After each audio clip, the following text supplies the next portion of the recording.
నమస్కారం. చాలామంది పాపం డబ్బుకి చాలా ఇబ్బంది పడుతుంటారు.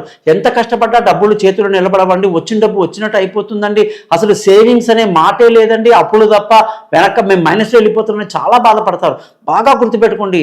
బాగా డబ్బు కోసం జాతకంలో ఎలా ఉంటుందంటే ధన స్థానం అంటే రెండో స్థానం జాతకంలో, నాలుగవ స్థానం స్థిరచర ఆస్తులు, మరి పంచమ స్థానం కూడా చాలా మంచిదండి. ఇలాంటి వాటిలో మనం ఏంటంటే ఆ గ్రహాలు కానీ సరిగ్గా లేకపోతే ఎప్పుడు డబ్బు చేతిలో నిలబడదు, ఖర్చు అయిపోతూ ఉంటుంది. కానీ దానికి జ్యోతిష శాస్త్రంలో చాలా చిట్కాలు ఉన్నాయన్నమాట.